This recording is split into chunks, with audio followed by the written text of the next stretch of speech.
Da li ste znali da pogrešno pokrenute ruke na sutrašnji dan mogu da vam donesu trnce i bolove čitavih 365 dana?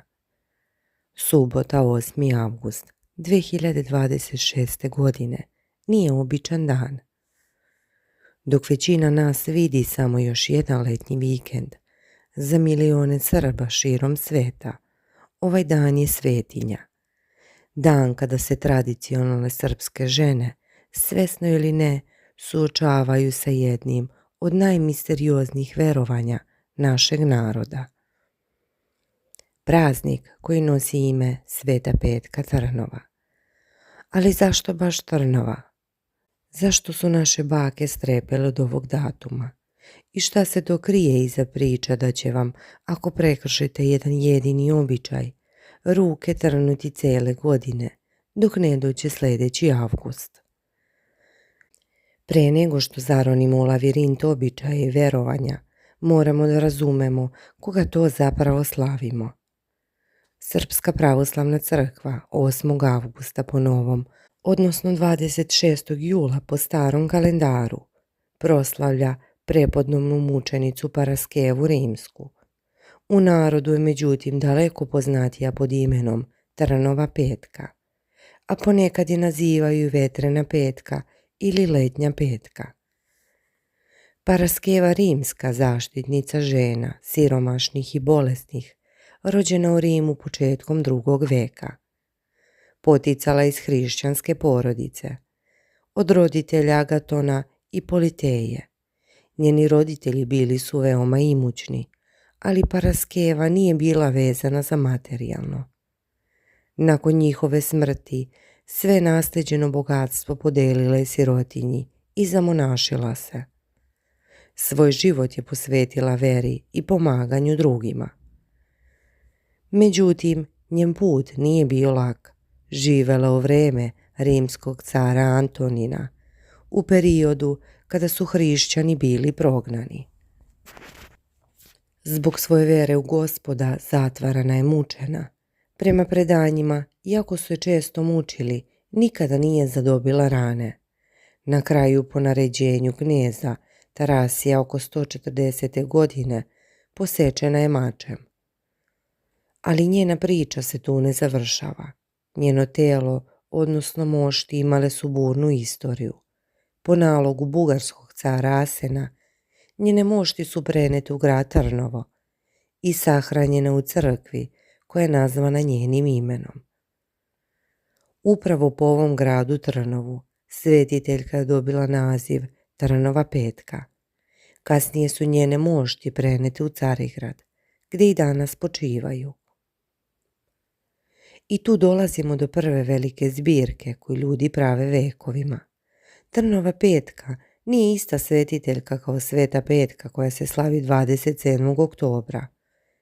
Ova oktobarska petka je zapravo Paraskeva iz Epivata, Grkinja iz 10. veka. Dve različite žene, dva različita života, dva različita praznika, ali ih narod često meša. I ne samo da ih mešaju po datumima, razlikuju se čak i po ikonama. Dok Trnova petka, zaštitnica slepih, u rukama drži pločicu sa urezanim očima, Sveta petka oktobarska nosi krst i grančicu mirte. To je ključni detalj koji će vam pomoći da ih nikada više ne pomešate. Sada, kada znamo ko je svetiteljka, postavlja se pitanje: otkud ime Trnova? Da li je to po gradu Trnovu? Da, ali nije samo to. Narodno verovanje kaže da je ime dobila upravo po onome što se dešava onima koji ne poštuju ovaj dan. Zamislite scenu: vredna srpska domaćica, navikla da radi od zore do mraka. Na ovaj dan, ako posegne za iglom, koncem, testom ili vešom, veruje se da će ruke početi trnuti. Osjećaj kao da 1000 malih igala bode šake i prste, trnci, bol, utrnulost. I to ne samo na ovaj dan praznika, već tokom cijele naredne godine. Ime Trnova savršeno opisuje tu kaznu. kao da su vam ruke u trnju. Ovaj strah od trnjenja ruku toliko je duboko ukorenjen u srpskoj svesti da je oblikovao čitav jedan dan u godini. Dan kada žene apsolutno ne smeju da rade ništa što uključuje potrebu šaka na teži način.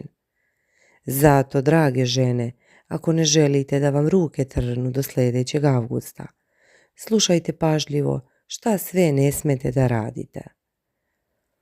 Došli smo do suštine konkretnih zabrana. Ovo nisu obične preporuke. Ovo su vekovima stare zapovesti koje su se pronosile sa kolena na koleno. Prvo i najvažnije, nema kućnih poslova. U mnogim krajevima Srbije žene na ovaj dan ne obavljaju apsolutno ništa običajnih domaćinskih dužnosti. To znači, nema pranje veša, nema šivenja, nema pletenja, nema predenja. Sve što uključuje ruke i napor strogo je zabranjeno. Drugo, ne mesi se hleb. U tradicionalnoj srpskoj kući mešenje hleba je svakodnevna radnja, ali na Trnovu petku ni pod razno. Testo ne sme da se dira. Isto važi i za loženje peći bez velike potrebe. Treće, pepeo se ne iznosi iz kuće. Ovo je jedan od najzanimljivijih običaja.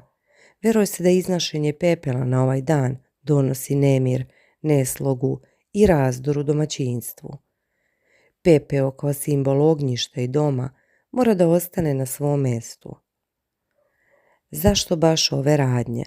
Spekuliše se da je koren u tome što se sve ove aktivnosti rade rukama, ali upravo su te ruke koje su ugrožene na ovaj dan. Pranje veša napreže šake, mešanje testa napreže prste, šivenje i pletenje dodatno opterećuje fine mišiće. Narod je na svoj način ovim običajem zapravo davao ženama jedan dan potpunog odmora, ali u pakovanju straha od kazne. Genijalno, zar ne? Ali Trnova petka nije samo dan zabrana, naprotiv, pun je lepih običaja koji treba da donesu sreću, zdravlje i blagostanje u dom. Prvi jutarnji ritual, branje cveća. Žene i devojke rano ujutru čim svane izlaze u polje ili baštu i beru sveže cveće. Cvećem ukrašavaju svoje domove, verujući da će tako u kući cele godine vladati mir, sloga i blagostanje. Zamislite tu sliku, jutarnja rosa na cveću, žene koje tiho beru cvetove, unoseći ih u dom kao simbol života i lepote. Drugi važan običaj, oblačenje nove odeće. Narodno verovanje kaže da je na Trnovu petku dobro obući novu i najlepšu odeću. Ovo se posebno odnosi na decu i devojke. Veruje se da će ih tako tokom cele godine pratiti sreća, zdravlje i napredak. Simbolika je jasna. Novom odećom obučete i novu sreću. Treće je post i pričest. U pojedinim krajevima žene poste punih 7 dana pred praznik. Na sam dan Trnove petke pričešćuju se. Dan se provodi u molitvi, miru i zahvalnosti Bogu, bez svađe i teških poslova. Ovo je dan duhovnog čišćenja. Četvrti, molitva. Postoji posebna molitva koja se izgovara na ovaj dan. Jedna od njih glasi: Sveta petko, Božja svetiteljko, moli Boga za nas. Udostojila si se gledanja lica Božja kao čedo našeg naroda. Slavna petko svetiteljko, pa imamo slobodu tebi govoriti, srodnici našoj, i tebe moliti za spasenje duša naših. I peti, možda najdirljiviji, pomaganje siromašnima. Trnova petka podsjeća na skromnost, dobročinstvo i pomaganje onima kojima je pomoć potrebna. Ovo je dan kada se sjećamo da nismo sami. Kult Svete petke Trnove nije samo u kućama. On je živ i u brojnim hramovima širom Srbije i regiona. Kosovo i Metohija, ovaj praznik se kao hramova slava obeležava u više mjesta. U Suvom Dolu, nadomak Kosovske Mitrovice, nalazi se hram posvećen Svetoj petki Trnovoj. Meštani praznik obeležavaju liturgijom. Zanimljivo je da je ova crkva bila meta vandalskih napada. Vrata su čak bila obijena i otuđena baš na dan slave. U straži se nalazi crkva posvećena Svetoj Petki, koja je sagrađena još u 14. veku, u vreme uspona srednjovekovnog grada Novog Brda, čuvenog po rudnicima srebra i zlata, u Lapnjem selu kod Gračanice. Ovaj praznik se obeležava kao hramova i seoska slava, uz liturgiju, litiju i slavski kolač. Crkva je dobila ime po svetiteljki još 1938. godine. Vranje, jedan od najpoznatijih crkava posvećenih ovoj svetiteljki, nalazi se u vranskom naselju Tulbuje, pored Vranske reke. Prema predanju, ova crkva, koju narod često naziva i Krstata džamija, sagrađena je još u 13. veku.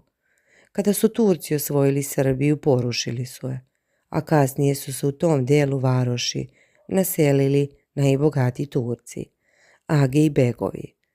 I sutra, na dan Trnove petke, hiljade vernika hrli ovu crkvu.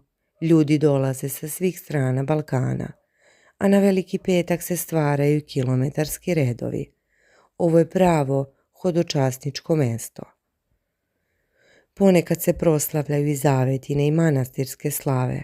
U mestima gdje postoje hramovi ili izvori posvećeni Trnovoj petki, organizuju se zavetine, litije i narodni sabori.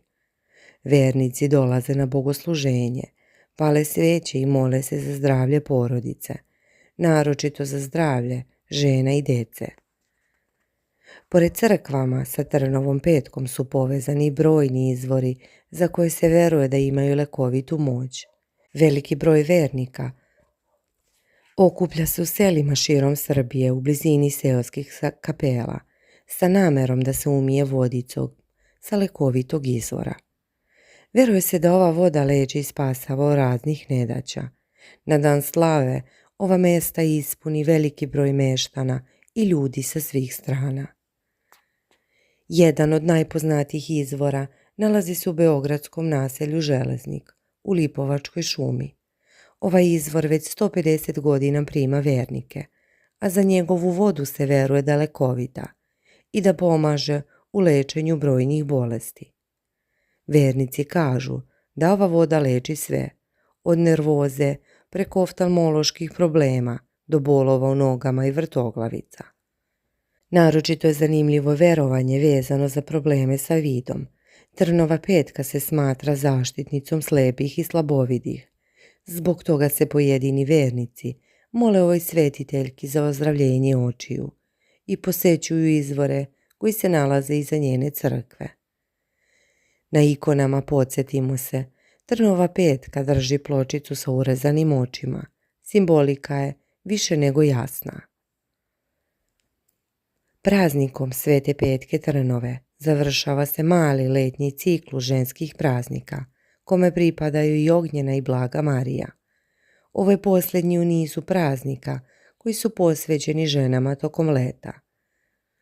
Iako je manje poznato u odnosu na Svetu petku Paraskevu, onu oktobarsku, Sveta petka Trnova zauzima značajno mjesto u narodnom predanju i hrišćanskoj tradiciji.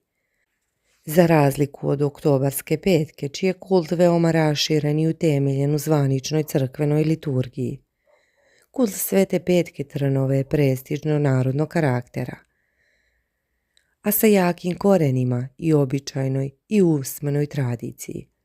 U pojedinim krajevima se smatra da je ovo dan tuge i bola, ali i duhovne snage koja se rađa iz osjećanja. Dan se obeležava u tišini, bez glasnog veselja, muzike ili bilo kakve buke. Za kraj, hajde malo da se pozabavimo spekulacijama. Zašto baš ruke? Zašto trnjenje ruku, a ne recimo bol u leđima ili glavobolja? Jedna od teorija je da su naše prabake, koje su stvarale ove običaje, bile izuzetno mudre žene. One su znale koliko su žene opterećene poslom. Pranjem veša na reci, mešenjem hleba, šivenjem, pletenjem, nošenjem vode, drva za ogrev. Sve se to radilo rukama. Ruke su bile najviše pogođene fizičkim naporom. Ovim običajem žene su praktički dobile jedan dan u godini kada su smele da odmore svoje ruke, da ih niko ne usuđuje jer je takav običaj. Strah od kazne bio je savršen mehanizam da se muškarci ne mešaju i da žene zaista mirno provedu ovaj dan. Druga teorija je simbolična. Ruke su one čime radimo, stvaramo, dajemo. One su simbol našeg rada i truda. Ako ruke trnu, to znači da je rad zastao, da je došlo vreme za odmor i duhovnu obnovu. Treća teorija je povezana sa samom svetiteljkom.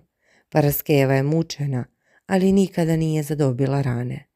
Možda je verovanje da žene koje poštuju ovaj dan kao i ona ostaju neoštećene, zaštićene od bolova u rukama. Na kraju dana, Sveta petka je mnogo više od pukih zabrana i običaja. Ona je simbol poštovanja prema ženama, prema njihovom radu, ali i prema njihovom odmoru. Ona je podsjetnik za porodičnu slogu, mir u kući i dobročinstvo prema siromašnima.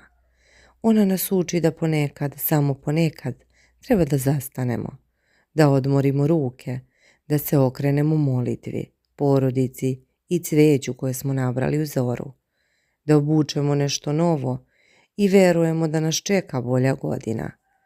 I zato sutra, 8. avgusta, kada dođe Trnova petka, setite se svojih baka, setite se njihovih ruku koje su mesile 1000 hlebova, sašile bezbroj košulja, isplele sve one džempere koje još čuvate i pružite im makar na jedan dan mir, jer kako kaže narod, ako želite da vam ruke ne trnu cele godine, na Trnovu petku ne dirajte ništa osim cveća.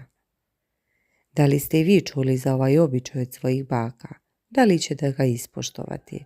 Napišite u komentarima šta vaša porodica radi na Trnovu petku i ne zaboravite, like, deljenje i pretplata su kao cveće koje sutra beremo.